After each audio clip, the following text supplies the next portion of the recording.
So JEE mains రాయాలన్నట్లయితే eligibility ఏంటి అని మనకు తీసుకున్నప్పుడు 2025 సంబంధించినటువంటి వాళ్ళు కానీ 2026 సంబంధించినటువంటి విద్యార్థులు దీన్ని రాసుకోవచ్చు.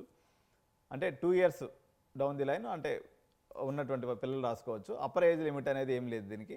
మ్యాక్సిమం 3 కన్సిక్యూటివ్ అటెంప్ట్స్ అంటే 2024 వాళ్ళు రాసుకోవచ్చు, 25 వేలు రాసుకోవచ్చు, 26 వాళ్ళు కూడా రాయొచ్చు అన్నట్టు. అంటే ప్రీవియస్ 2 బ్యాచెస్ వాళ్ళు కూడా దీంట్లో రాసుకోవచ్చు, 3 times రాసుకోవచ్చు అన్నట్టు. సో ఎంపీసీ చదివినటువంటి విద్యార్థులు లేదా ఎంబైపీసీ చదివినటువంటి విద్యార్థులు కూడా దీన్ని రాయొచ్చు. అయితే దీంట్లో ఒక రూల్ ఉంది.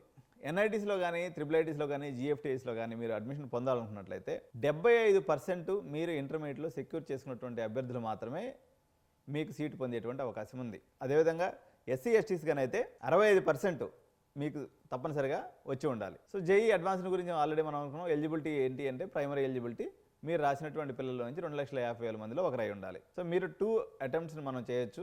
మీరు ఇంటర్మీడియట్ పాస్ అయిన తర్వాత అప్పటి నుంచి 2 సంవత్సరాలు అంటే 26లో మీరు ఇంటర్మీడియట్ పాస్ అయితే 27, 28 సంవత్సరాల్లో కూడా మీరు అటెంప్ట్ చేయొచ్చు. గతంలో మీరు ఐఐటీలో అడ్మిట్ అయి డ్రాప్ అయినటువంటి విద్యార్థులు అయితే ఇది రాసేదానికి అవకాశం లేదు. జేఈ మెయిన్స్ రాసినటువంటి విద్యార్థుల్లో ఎంత పర్సంటైల్ వచ్చినటువంటి విద్యార్థులు జేఈ అడ్వాన్స్కి క్వాలిఫై అవుతారనుకున్నప్పుడు జనరల్ విద్యార్థులు అయితే 93% కానీ వస్తే మీరు అడ్వాన్స్కి క్వాలిఫై అయ్యే అవకాశం ఉంటుంది. అదే ఈడబ్ల్యూఎస్ కేటగిరీలో కానీ ఉన్నట్లయితే మీరు 80.38% కానీ వచ్చినట్లయితే మీరు జేఈ అడ్వాన్స్కి క్వాలిఫై అవుతారు.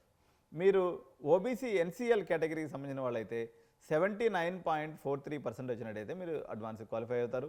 అదేవిధంగా ఎస్సీ విద్యార్థులు కానీ 61.15% వచ్చినట్లయితే మీరు అడ్వాన్స్కి క్వాలిఫై అవుతారు. అదేవిధంగా షెడ్యూల్డ్ ట్రైబ్స్ కానీ అయినట్లయితే మీరు 47.9% వచ్చినప్పుడు కూడా జేఈ అడ్వాన్స్కి క్వాలిఫై అవుతారు అనమాట. సో దీని యొక్క రిజిస్ట్రేషన్ ప్రాసెస్ ఎలా ఉంటుందని తీసుకున్నప్పుడు ఫస్ట్ ఆన్లైన్లో రిజిస్టర్ చేసుకోవాలండి. ఆన్లైన్లో రిజిస్టర్ చేసుకున్న తర్వాత మీకు యూజర్ ఐడి పాస్వర్డ్ అనేది మీరు క్రియేట్ చేసుకోవాల్సి ఉంటుంది. తర్వాత అప్లికేషన్ ఫామ్కి పేమెంట్ చేసి మీరు ఫామ్ ఫిలప్ చేయవలసి ఉంటుంది. రిక్వైర్డ్ డాక్యుమెంట్స్ అన్నింటినీ కూడా మీరు అప్లోడ్ చేయాల్సి ఉంటుంది.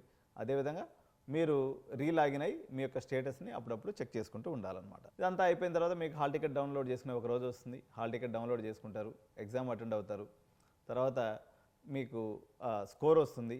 స్కోర్ వచ్చిన తర్వాత మీకు ర్యాంక్ని డౌన్లోడ్ చేసుకొని జోసా కౌన్సిలింగ్ కానీ వీటిని అటెండ్ అవుతూ ఉంటారనమాట. ఇది ఒక ప్రాసెస్లో నడుస్తుంది. సో ఈ జేఈ మెయిన్ ఎగ్జామ్ పేపర్ అనేది దీని గురించి మనం చూసినప్పుడు ఇది computer based online test. MPC subjects maths, physics, కెమిస్ట్రీగా ఉంటాయి. డ్యూరేషన్ ఆఫ్ ఎగ్జామ్ వచ్చేసి 3 hours ఉంటుంది. మోడ్ ఆఫ్ ఎగ్జామ్ వచ్చేసి ఎంసీక్యూస్ ఉంటాయండి. ఎంసీక్యూస్ అంటే సో టైప్ ఆఫ్ క్వశ్చన్స్ వచ్చేసి ఎంసీక్యూ ఉంటుందండి. ఎంసీక్యూ అంటే దీంట్లో సెక్షన్ ఏ వచ్చేసి ఎంసీక్యూస్ ఉంటాయి, అదేమో న్యూమరికల్ వాల్యూస్, అది సెక్షన్ బి అనేది.